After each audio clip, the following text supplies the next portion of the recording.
Okay, welcome back to the podcast. So today we have Steve. Is it Steve's weight loss journey? That's what it is on Instagram. That's what people will know you as. Just just these weight loss. I couldn't. When I came up with the name, I was like, shit, what do I do? What do I do? And Paul was like, oh, go for something. Like if you don't want people to know who you are, just because I was always Steven. And he was like, Yeah, go for yeah. Steve. I was like, yeah, subtle. I was like, nobody's going to figure that one out. Just remove a few letters. Hope for the best. You know, total secret. It's like wearing one of those masquerade masks at like a New Year's Eve ball. It's like, oh my God, who could that possibly be? Exactly. Okay, so just I suppose a lot of people listening may know who you are, but there might be some who don't. Um, so I guess where are you at now? Kind of who are you? Why are you on the podcast? So I am on the podcast. I got as much of a shock as anyone. So yeah, so where am I actually where I started? Uh, August 2018. I weighed about 156 kilos. I was on a family holiday and saw a photo of myself. And it was like the first time I ever saw myself. I had seen pictures. That was the first time I really saw it. That was the time I went, oh, I've got a problem and this needs to be fixed like now. And at the minute, I did a shoot with yourself last week and I weigh about 97, 98 kilos now. So I've had 3 years of a journey. The scale weight only kind of tells some of it, really, to be fair. Generally, I've kind of moved away from the importance of the scale. Or what's James Smith called a sad step. Yeah. I'm like, yeah, I can resonate with that. But yeah, I'm 30, so I'm on that brink of being old. I'm a guard. I've been a guard for nearly 7 years, 6 years. And that played a role, I guess, in me gaining a lot of the weight at the time because I was pretty fit 6 years ago, 7 years ago. I got like super, super, super fit before I joined the guards because I was terrified. I was terrified of failing because I always wanted to be a guard. So I was terrified of failing the fitness test. And I got like 1-to-1 PT 3-4 days a week. I was flying. And then night shifts, shift work, irregular eating patterns, irregular sleep, everything kind of accumulated. And then it hit in August 2018. That's yeah, that's a brief bit about the journey so far, I think, but we'll go into it in more detail. But yeah, it's kind of funny that the thing that you were getting fit for also largely is responsible for the reason you started piling weight on in a way.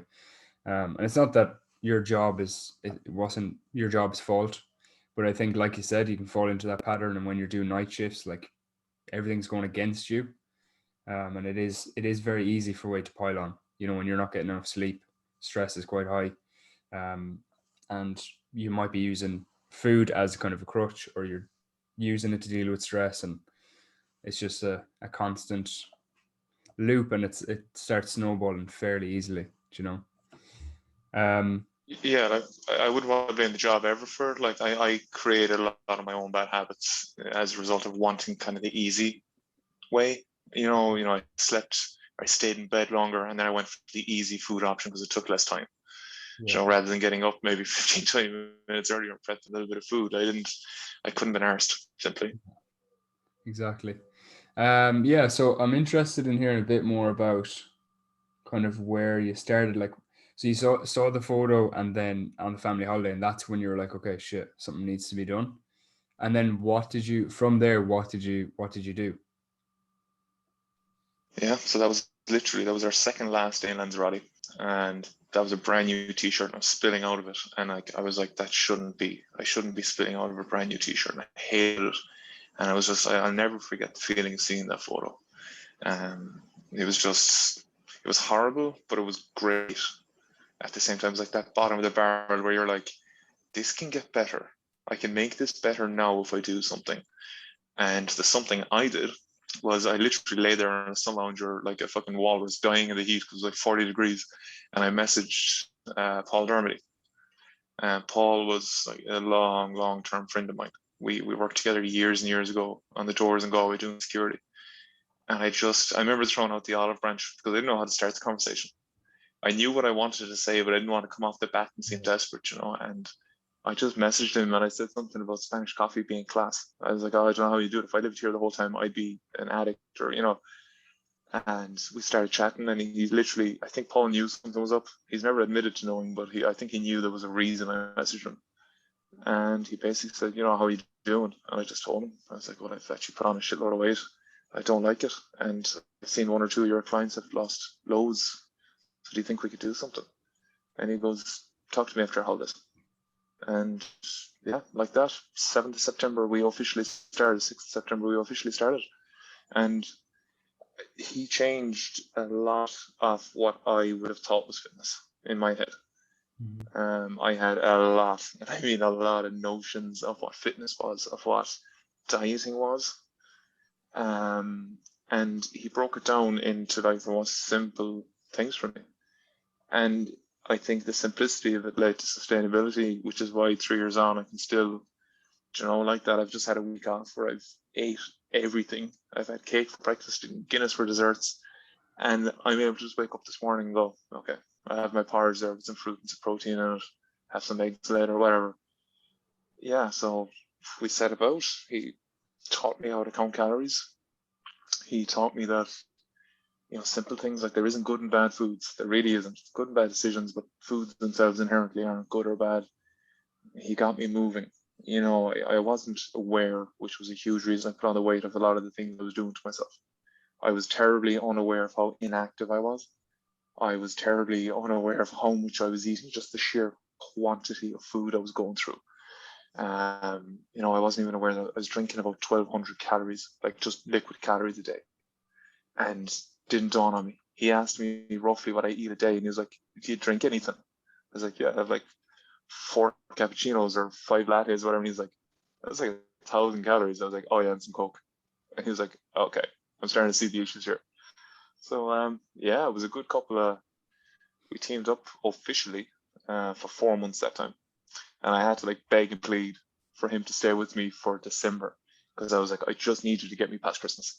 I was like, I just need that kind of big brother is watching feeling of accountability for Christmas, and I'll get to the other side and I'll fly on. And that's what we did. He let me kind of fly the nest in January, and we sort of officially teamed back up when I started that mini cut with Paul about 17, 18 weeks ago at this stage. Solid. Savage. Yeah, so there's a few things I want to touch on there. So first, when you messaged him first, because I just think other people are going to relate a lot to that as well. Like, you messaged him and you started a conversation about something else entirely. So was that kind of out of like fear of judgment, or you didn't know what to say, or? A little bit of both. Yeah. A little bit of both. I think it's extremely difficult to accept that maybe you're not as perfect as you want to be. You're not as lean, you're not as fast or strong or whatever it is. And it was difficult for me to accept in that moment, because like I said, I knew I had gained weight. This wasn't something that had happened completely unbeknownst to me, but it struck me extremely hard when I saw that photo, because I was like, oh Jesus, this is significantly worse than I thought it was. Because it was one of those, the girlfriend held the shutter on the phone and it took like 20 photos, and you could see just this gradual movement from, the posed, chest out, sucked in, and then next thing I was moving forward and it was just spilling out. So it was hard for me to message Paul, who I had worked with when I was fit, and say I've actually put on a sight of weight. And I suppose the fact that he was a mate, there was that kind of connection as well. And it was just difficult for me to say it, but I genuinely think that if you don't send that message, as difficult as it might be, you're not changing it. If you don't get in contact with the trainer, if you don't get in contact with the nutritionist or whatever it is, PT, you're not going to go anywhere. You just sit and talk about ifs and buts forever. Yeah, I think definitely one of the hardest parts is just asking for help, just admitting that you need help, and that goes beyond just fitness as well. Same for me with counseling. Yeah, That that's was just like, what to okay, say. whatever's going on. So for me, I had fairly bad anxiety up until kind of the last 2 years, I suppose. It's been fairly good, but I realized that wasn't normal. I was like, okay, things need to kind of change. Like things shouldn't feel this way. And the hardest part for me was admitting, okay, I need a bit of help here. I need to, reach out. And I threatened, like, messaging places and ringing places, and it probably took at least a year, if not longer. I knew there was counseling there and that, but then to actually make the call and then book it and then get there. Then once I was there, I was like, okay, this wasn't so bad. And I think that that's very similar, I'd imagine, to, because it's not something I've massively struggled with in terms of weight loss. But I'd imagine that's very similar to knowing that you need help, but trying to find the words to admit that you need it and getting over that fear. Yeah, yeah, you're totally right. And they're very different, but very similar in so many ways. Yeah. It's the same process of, I suppose, looking at yourself and going, okay, I do need a little bit of help here. Maybe I can't do this on my own. And I suppose there's a certain vulnerability in putting yourself out there. I put myself out there, and Paul goes, "Well, I'm full. I have no client spaces." I've put myself out there and bang, rejected, or sort of rejected. Yeah. It could knock you from going to the next PT. And like, there's any amount of PTs online that you can message. It's not that it's difficult to get in contact with somebody. It's Yeah. just kind of difficult to pick yourself up to get in contact with these people. But like I said, if you don't do it, you don't know what's going to come out the other side. You don't know what Yeah. help you might get. You don't know what changes you might make to your life. Exactly. And I do think as well, like, I admire that you kept at him until he was like, yeah, I got space and I'll take you on, kind of thing. Um, because there's a lot to be said about like a good client coach relationship. You could be the best coach in the world, but sometimes the client isn't the right fit. And I've had people like that as well, and it's just, there's no harm in trying a few different coaches as well if you need help. Like, I've had three. Now, the first two did the job I wanted, but the coach I'm now with is better suited to me. And that's not saying that the other coaches were bad or whatever. It's just that you're suited to certain people a bit better.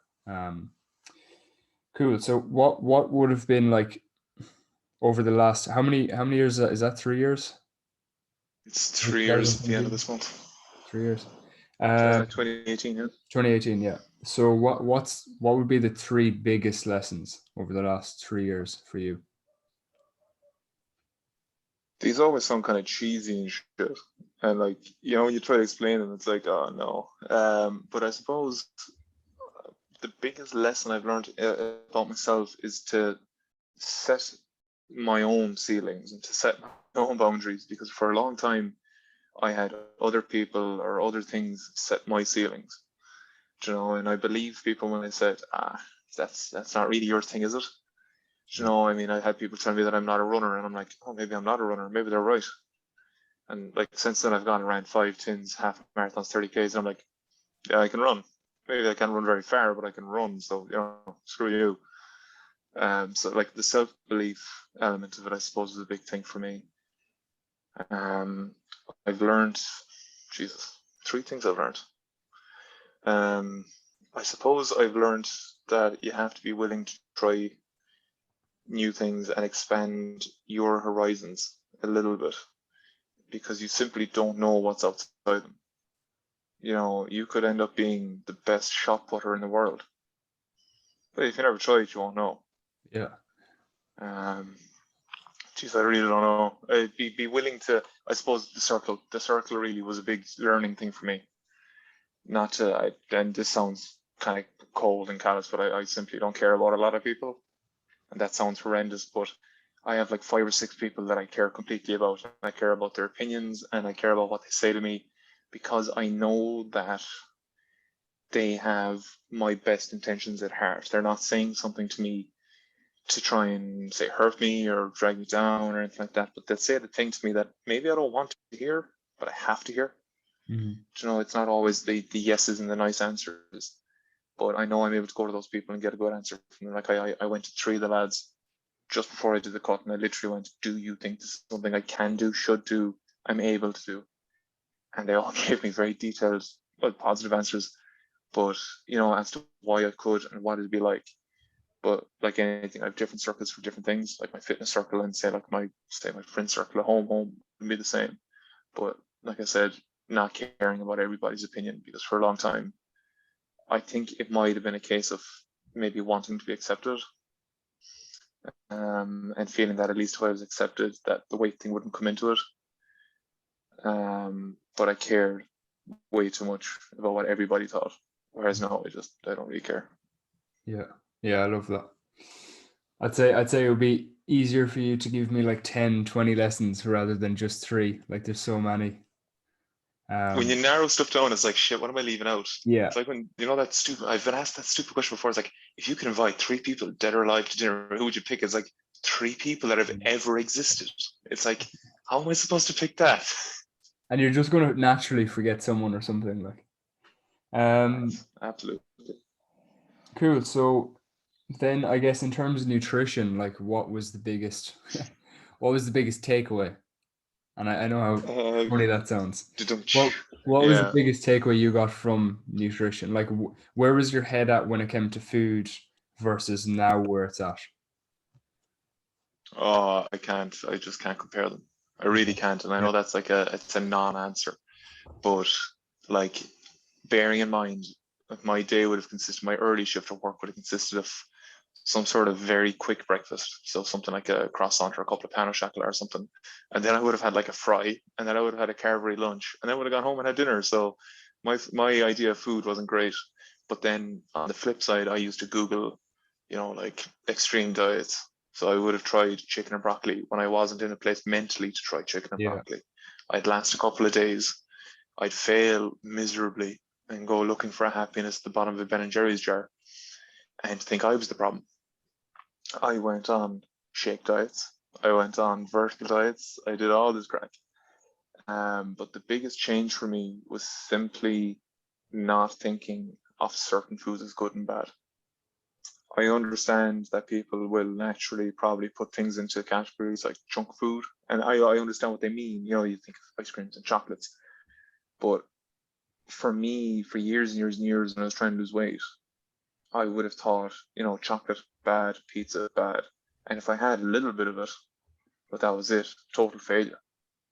Yeah. But the fact that I learned how to count calories and I lost the perception of good and bad foods at the same time, it showed me that I could incorporate these things into a fat loss diet. It was easy. Like when I was 156 kilos, I could still have a chomp or a curly whirly or something at the end of my day.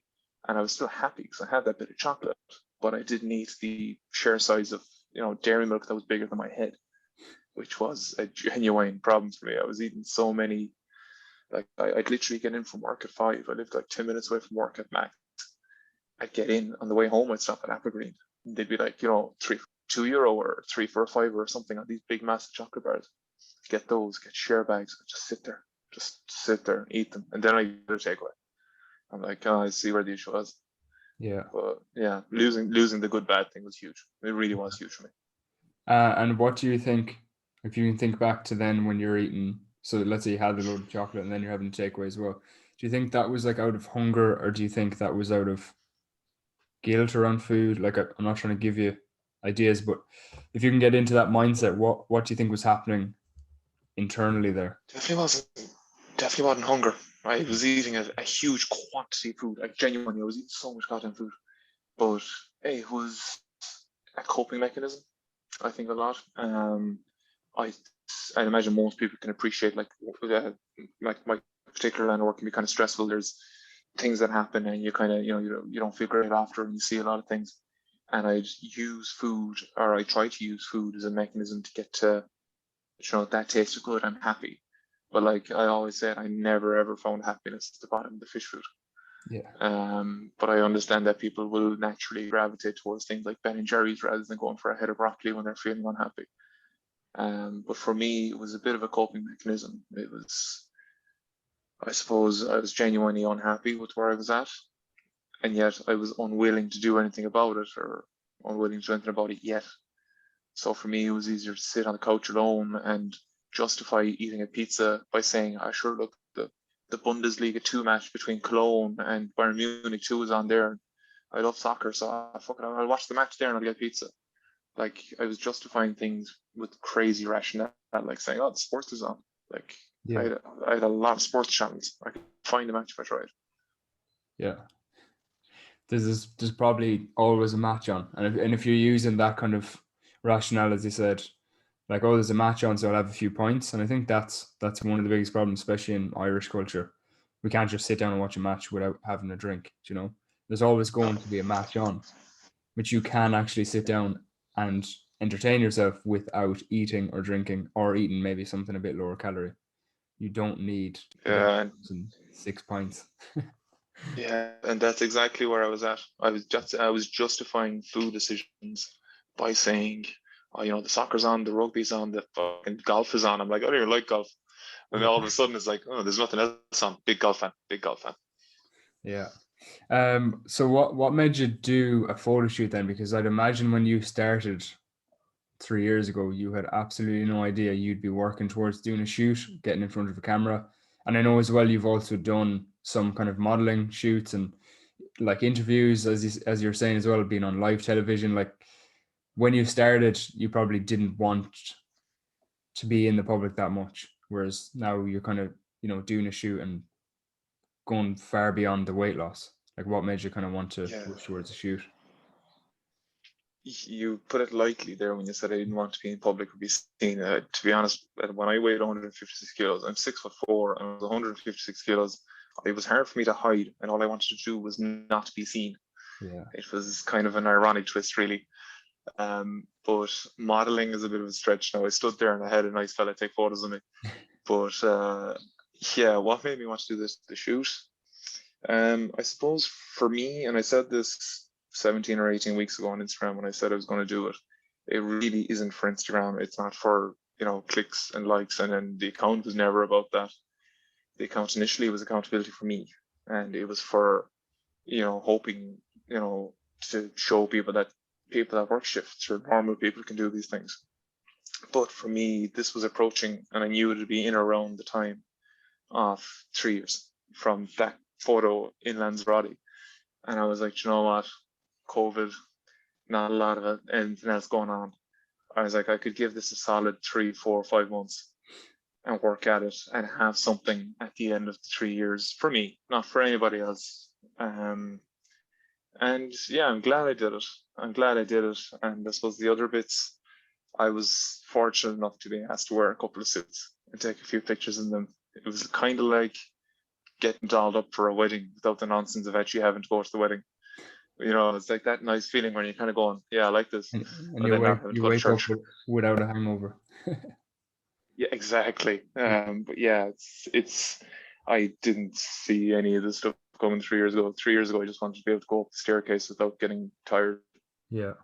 Yeah, no, that's really interesting. And I think as well, like people that don't do photo shoots and that are a bit further away from fitness and don't really go to the gym, they can't see the appeal with doing a shoot. And it's like, why would you put yourself through that much, you know, torture, quote unquote, to get yourself there for one day to take a few photos?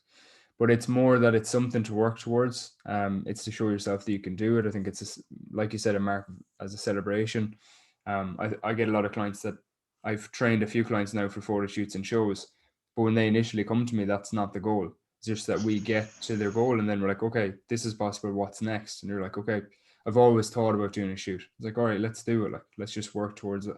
And then you do that, and that gives you a serious amount of confidence about yourself, not because you're taking photos publicly, but because you work towards a specific tough goal and targets and you got there.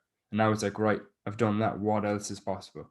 And you realize your capabilities. That's the way I see photo shoots being pretty important, and something that anybody Totally, can and do. Yeah. yeah, no, I totally agree with you. And it's like I think there's a certain natural progression in it. Like when you've made physical changes to yourself and you've worked at it for a period of time, next thing you get to a point, like that's what happened to me. Paul set a rough weight goal. We moved away from the scale weight, and I got to that. And we were like, okay. I kind of floated around it for a long time because I didn't really set any goals for after. But I don't know about you, but I found out so much in the last 3 years that I'm incredibly goal orientated. Like I don't need, but I'd rather have something. It doesn't matter how big or small it is. Yeah. But when I have my eyes on something, it's significantly easier to focus. It's hard to hit a target you're not looking at, And for me, like even there, the last 2 days, I've been like, okay, where do I go from here? Because I'm in a better place now than I was 16 weeks ago. I'm like, okay, what do I get at? What do I do? What do I try? So it's like, yeah, I think when you've shown yourself that you can set goals, you can stick to it, you can work towards it, it gets addictive or something. Yeah, definitely. I'm the exact same. That's kind of why I'm 3 days away from a photo shoot myself after 7.5 long ass months. Um, but I always find like that as well. I don't need something to work towards, but when I have something to work towards, I'm firing on all cylinders. Like, and it's not just a shoot. Like I've listened to, I think, listened or read somewhere between 10 to 12 books this year. Last year, maybe three. And that's simply because I was up earlier, I was doing cardio, I was in the gym more, I was eating better, I was getting enough sleep every night, and that then translated over to other areas. I started a course, I started a business course, I started learning Spanish. Like, all of these things were a direct result of me just kind of getting my shit together, essentially. Not that there was anything wrong with where I was at, but just being a little bit more task and goal orientated and focusing a little bit more on a specific target. And that's something people don't Yeah, realize as well.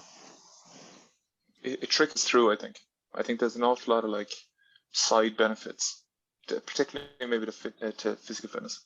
But Yeah, like I was significantly clearer, and it sounds ridiculous in my deficit for a lot of it, not the end bit. The end bit, I yeah, was like a yeah, zombie. But for the initial couple of weeks where I was extremely concentrated, I was eating well, I was getting lots of greens and lots of good foods, and nothing was processed, or I was better. I was getting through audiobooks, like you said. I was sleeping better. My skin was better. There was just yeah, so many little side things that were as a result of this. But like you said, you were sitting down, you were putting out tasks for yourself, learning Spanish, doing these things. I think, if all you do in life, and it sounds ridiculous, is just be like 1% better a week. And it's such a little margin, but like 1% over the course of a year, and you're 50% better than you were. exactly. And you can do a lot of things with minimal effort. It's just a lot of people ain't willing to put in even minimal effort. Yeah. Yeah, that's exactly it. Like, and to put it in terms of a book, like if you read one chapter a night, if books are about 7 or 10 chapters, you'll have one book read in a week and a half.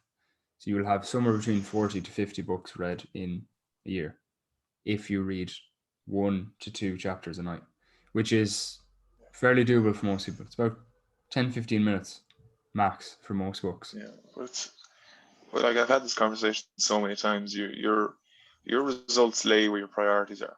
Yeah. So like you prioritize sitting down watching stupid soccer matches, like ridiculous ones that you don't give a shit about, fucking Polish second division or something, or Sky Plus is a fantastic thing now. You can Yeah. record Coronation Street, and you don't have to sit down and watch them for 3 hours every night.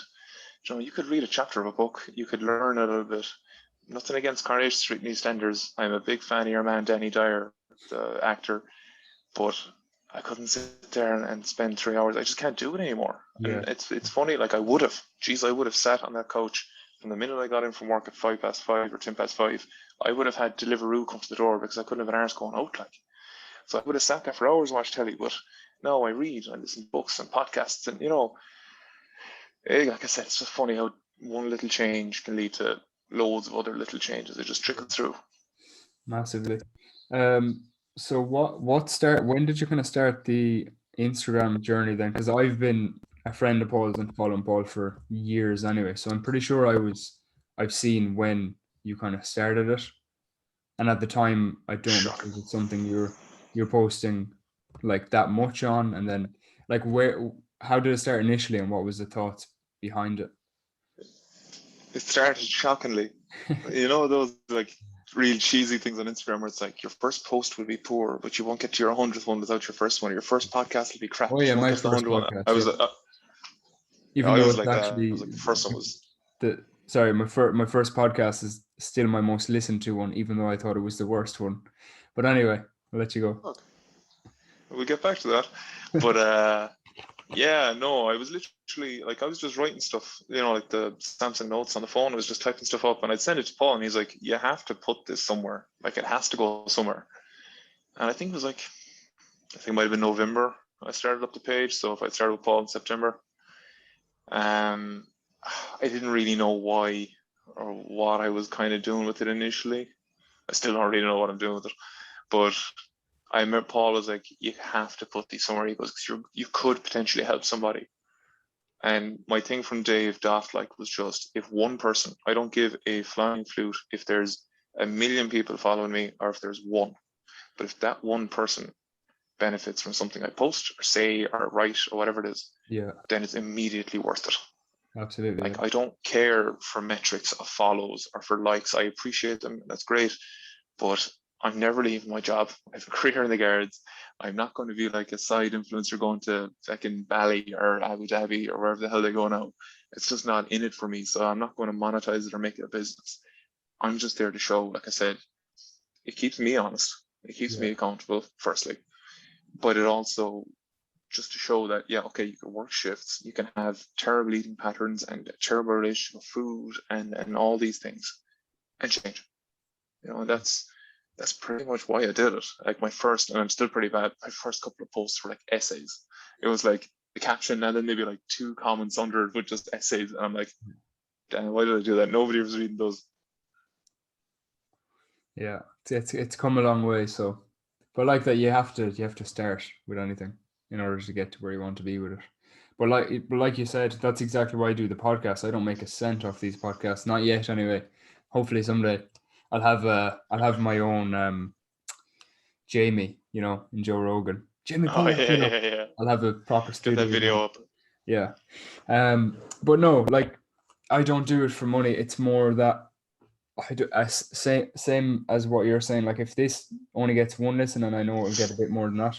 If it only got one listen and someone listened for 5 fucking minutes or 2 minutes, and they took one thing from that 5 minutes, and that made one slight impact in their life, then this was all worth it.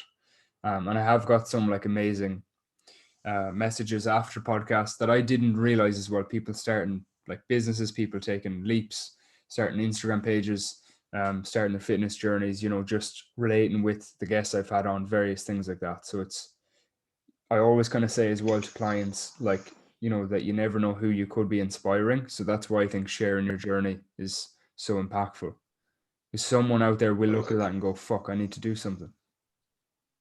I can't relate massively, but I imagine there's a great deal of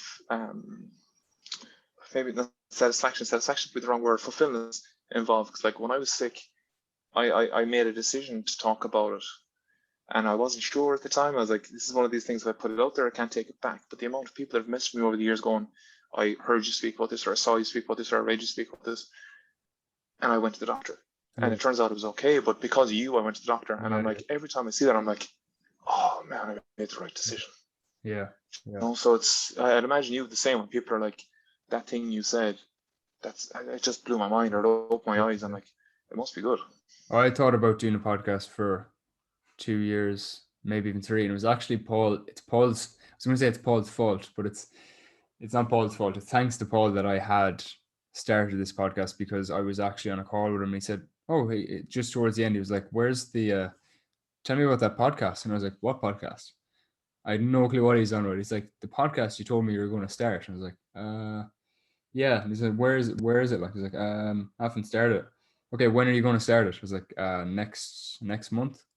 He's like, "No, no, no." He was like, "Next month is too far away." He's like, "How about next Monday?" And this was a Friday. I was like, "Fuck, okay." That little bit of like accountability and someone setting a deadline was like, shit, gotta get it done. And I had an episode out that next Tuesday because Monday it wouldn't upload or something. Um, so that's how it started. But it was an idea for so long, and then sometimes you just need a deadline and maybe a little kick up the arse as well to get started. Yeah, big brother is watching. It helps. Yeah, absolutely. Accountability is massively overlooked, which is why I have coaches for various things. Um, so yeah, so just with the when you were sick, I don't think like anyone listening that isn't following you might know what you're kind of referring to. So do you mind giving Yeah, a sorry, my bad. brief? I forget. Yeah, so when I was 20, I was diagnosed with testicular cancer. Um, like it's funny, haha. Or not funny, haha, but like funny story. I was supposed to be doing a kickboxing class. It was a Monday. I was supposed to be doing a kickboxing class, brand new, never done it before. One of the guys just roped me into it, and maybe 3 hours beforehand, I got a phone call from work going, Tommy's gone sick. Can you come in and work on the door tonight? I'm like, okay, yeah, grand. So I maintained that like I don't believe in faith or anything like that, but it was one of those things that if I had gone to the kickboxing class and I had a pain in my groin, I would have gone pulled something or I've used some muscle there that I've never used before, and I would put it Yeah, down to that. But yeah, went to work at 9 o'clock. I was a little bit sore. I had like a small pain, but it was like one of those throbbing headaches. But like in my groin, I couldn't quite figure out what it was. I actually thought it was a hernia. And I text my mom. I was like, I think I have a hernia. And she's like, well, like you're in town and it's a Monday night, so if you're not going to sleep, just go to A&E. Like, I'm like, oh, A&E. I was like, yeah, probably fine. By midnight, I was leaning against the door. I had sweats. I was in serious pain. I was like, there's something so terribly wrong here. And I went to hospital. Lucky enough, it was quiet for once. All the respect for doctors and nurses at A&E. But I was really lucky. I had a lovely doctor and told me straight away it could be this could be an infection, which is real common, a torsion, which is becoming more common apparently. It's like a twist in the tube. He goes, yeah, you have about 6 hours of that. I was like, well, it's not looking good. He goes, I have to tell you, it could be cancer. And I was like, okay. And at that time, I didn't really think too much about it. After the bloods, in hindsight, they knew it wasn't either of the other two things. My bloods were through the roof. My amyloid protein was like 250 something or 270 something, and it's usually like 0 to 20, and that fights illness or something. I wouldn't be very good at the sciencey bits, but yeah, I was lucky in the sense that it was really isolated in one testicle. But in hindsight, they told me that I had a rare rapid growth. So when they asked me how long I felt pain, it made sense that it wasn't that long. I had a mature tumor, quite aggressive looking. But I was able to have it removed with surgery. Thankfully, I didn't need radiotherapy or anything like that.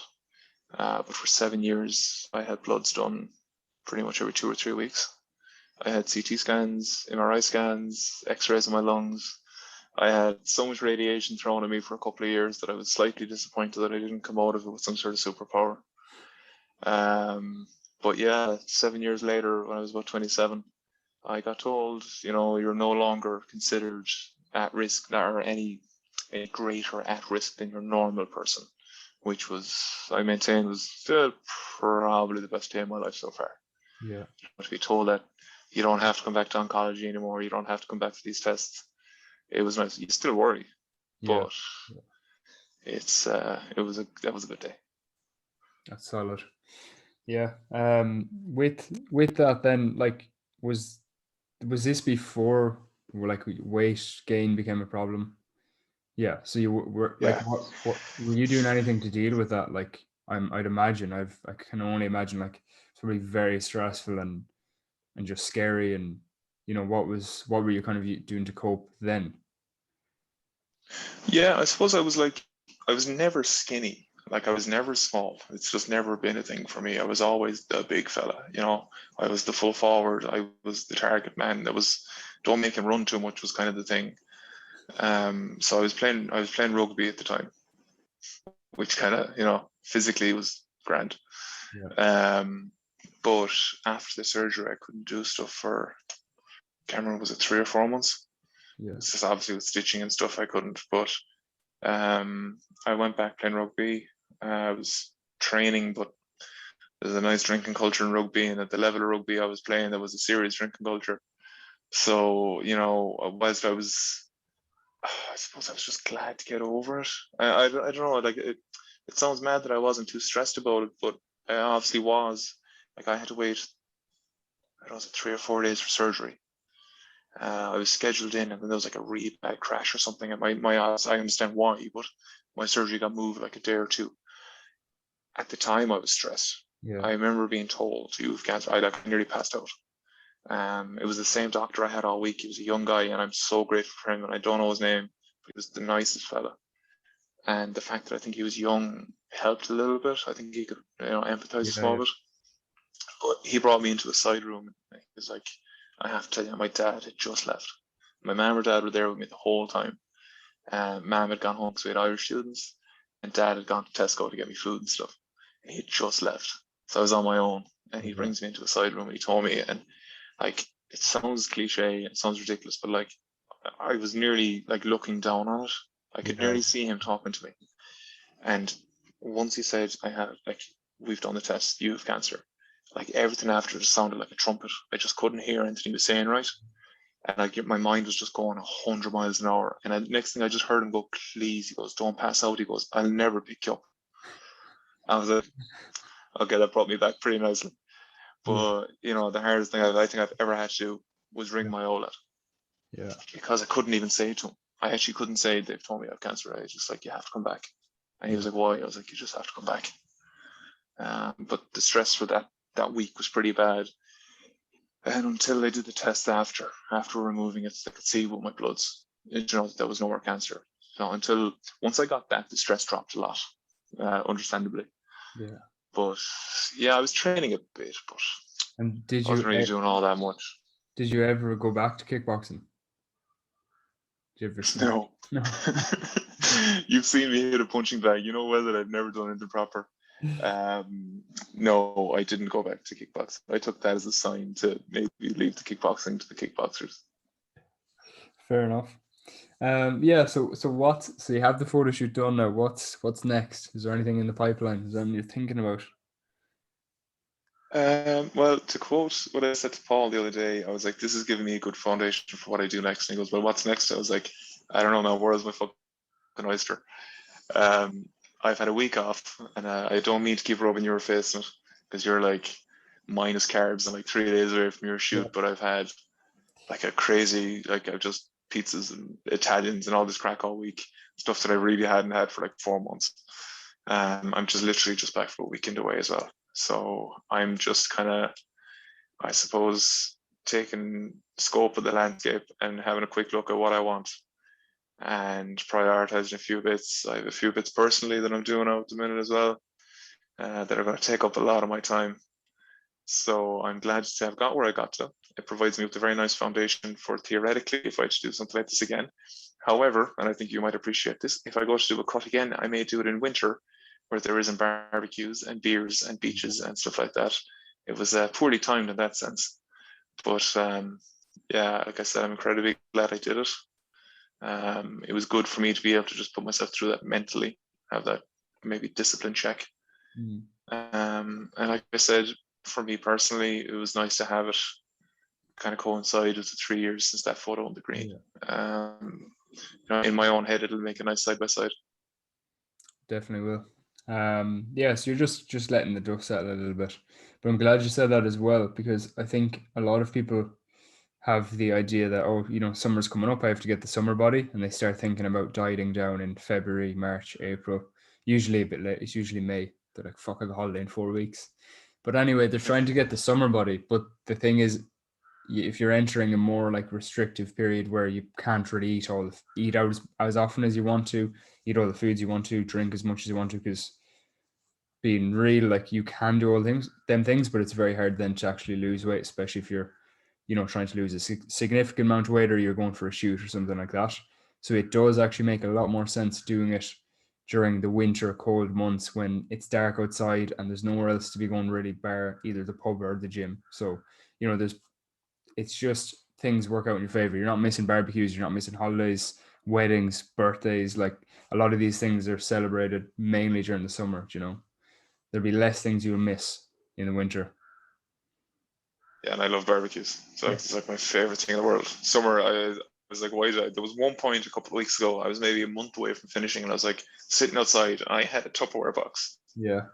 and everyone around me had like steaks and burgers, and I was like, why am I doing this? I was just looking at the chicken and the rice, and I was like, why? What the fuck possessed me to do this time of year? But got through it. And yeah, like you said, better foundation. It'll provide me with a good, like I know what to expect. I didn't know what I was getting myself into. Yeah. And the first couple of weeks were kind of trial and error in a lot of ways. And like you'll appreciate, it turns into autopilot after a while. Yeah. I think the morning I did the shoot, I was 93 kilos dead, 93.0. Yeah. And that was the weight Paul told me roughly. He goes, I'd imagine you'd probably have to be about 93 kilos. When I started, because on the first day, I was 107.1. Yeah. So I was like 16 weeks, dropped about 14 kilos. Yeah. I was like, Solid. this leaves me, if I do creep up, a couple of kilos after the shoot, it's fairly normal. It still provides me with a better foundation for if I want to do it again. So yeah, I don't know. Where's my oyster? Exactly. So what was the total weight? Like what was the highest weight? 156 156. point And something. you hit 93. So I know you're not like 53 kilos. you said you kind of lost or you kind of became less focused on the numbers, but it's still a phenomenal amount of weight. Like that's 63, yeah. Is it 63? Yeah, I think Yeah. so. 63 kilos. But yeah, it's It's a person, like, it's a small female. Yeah, that's crazy. Yeah, that's madness. Cool. So I'll wrap it up, and I usually ask a question. Sorry, internet. Can you still hear me? Yeah, it's true. Cool. So I usually just ask a question to finish it. So what is happiness to you? Happiness to me. This is like the Lewis Houseman where he's like, "What's greatness?" Happiness to me is being comfortable in my own skin, regardless of how much skin I have or how big that skin is, and doing things that just make my soul happy. Savage. Cool. Simple. Yeah, simple. Some people do a 5 minute answer, some people 5 seconds. That's all good. So where can people Don't find overcomplicate it. where can people find you? Instagram mainly? If they want to. Just the Instagram, yeah. Want to I dabbled with Medium for a while. I was like, Yeah. couldn't be arsed. Yeah, Instagram, Steve Zyclass. That's my very original tag. Cool. Perfect. Thanks a million for coming on anyway. I'm sure there's a lot of value there to be gained from everyone else because I got a shit ton of value from it. So thank you, and we will talk to you later.